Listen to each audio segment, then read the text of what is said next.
Report और प्रस्तुतियाँ अच्छी तरह से निर्मित और स्पष्ट हैं। संदेश स्पष्ट और सही होगा तभी आपके दर्शकों को आपका संदेश मिलता है। 7 C's के अनुसार संचार की आवश्यकता: स्पष्ट, क्लियर, संक्षिप्त, कॉन्शियस, ठोस, कॉन्क्रीट, सही, करेक्ट, सुसंगत, कोहेरेंट, पूर्ण, कंप्लीट, विनम्र, कॉर्टियस। आइए अब हम सबसे पहले क्लियर जान लेते हैं कि संचार में हमें क्लियर, साफ की आवश्यकता क्यों पड़ती है। ये 7 C's क्यों इम्पोर्टेंट है और इसकी आवश्यकता हमें संचार में क्यों पड़ी। किसी को लिखते या बोलते समय अपने लक्ष्य या संदेश के बारे में स्पष्ट रहे। किसी व्यक्ति के साथ संवाद करने में आपका क्या उद्देश्य है। यदि आप निश्चित नहीं हैं तो आपके दर्शक निश्चित नहीं होंगे। स्पष्ट होने के लिए प्रत्येक वाक्य में विचारों की संख्या को कम करने का प्रयास करें, ताकि मतलब किसी भी शब्द को आप कम से कम और सरल भाषा में कह सकें अपने दर्शकों से और उन्हें अच्छी तरीके से उस बात को भी समझ पाएँ और समझ सकें। सुनिश्चित करें कि आपके पाठक के लिए आपके अर्थ को समझना आसान हो और आसान है। संक्षिप्त यानी कॉन्शियस: जब आप अपने संचार में संक्षिप्त होते हैं तो आप बिंदु से चिपके रहते हैं और इसे संक्षिप्त रखते हैं। जब आप 3 में अपना संदेश संप्रेषित कर सकते हैं तो आपके श्रोता 6 वाक्य पढ़ना नहीं चाहते हैं। जैसे कि जब आप कोई बात 2 शब्दों में उसे कंप्लीट कह सकते हैं तो उसे 6 शब्दों में कहने की आवश्यकता नहीं है। आइए समझ लेते हैं, क्या कोई विशेषण या भराव शब्द है जिसे आप हटा सकते हैं।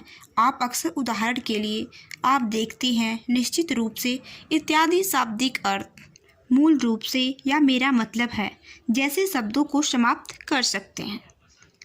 क्या कोई अनावश्यक वाक्य है। क्या आपने बिंदु को कई बार दोहराया है विभिन्न तरीकों से, इत्यादि जैसे अनेक शब्दों को आप हटा सकते हैं। आइए तीसरा जान लेते हैं, यानी कि ठोस, कॉन्क्रीट। जब आपका संदेश ठोस होता है यानी सही होता है तो आपके दर्शकों की स्पष्ट तस्वीर होती है कि आप उन्हें क्या बता रहे हैं।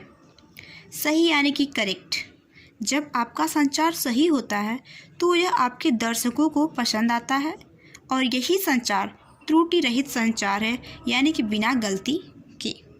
क्या आपके द्वारा उपयोग किए जाने वाले तकनीकी शब्द आपके दर्शकों के शिक्षा या ज्ञान के स्तर के अनुकूल है, यानी कि जैसा वो पढ़ना चाहते हैं, क्योंकि कोई भी व्यक्ति वैसा ही पढ़ना चाहेगा जो उसे समझ में आ सके और सरल से सरल भाषा रहेगी तभी किसी व्यक्ति को आसानी से समझ में आ सकती है। क्या आपने व्याकरण की त्रुटियों के लिए अपने लेखन की जांच की है। याद रखें, स्पेल चेकर सब कुछ नहीं पकड़ेंगे। क्या सभी नाम और शीर्षक सही ढंग से लिखे गए हैं, इत्यादि सब कुछ आप सही ढंग से चेक कर सकते हैं, यानी कि सही कर सकते, करेक्ट कर सकते हैं। सुसंगत यानी कोहेरेंट: यदि आपके संचार सुसंगत नहीं है तो वे प्रभावी नहीं होंगे। यह सुनिश्चित करने में मदद करने के लिए कि आपके संचार सुसंगत हैं, आपके पास एक तार्किक प्रवाह होना चाहिए। प्रत्येक संचार अपने आप में सुसंगत है। आपको कई संचार वितरित करते समय संदेश की निरंतरता भी सुनिश्चित करनी चाहिए। छठवां है पूर्ण यानी कि कंप्लीट: एक पूर्ण संदेश में दर्शकों के पास वह सब कुछ है जो उन्हें सूचित करने की आवश्यकता है और यदि लागू हो तो कार्रवाई करें। क्या आपके संदेश में कॉल टू एक्शन शामिल है, ताकि आपके दर्शकों को स्पष्ट रूप से पता चल जाए कि आप उन्हें क्या करना चाहते हैं। क्या आपने सभी प्रासंगिक जानकारी, संपर्क नाम, दिनांक, समय, स्थान और इसी तरह शामिल है। विनम्र, कॉर्टियस है लास्ट।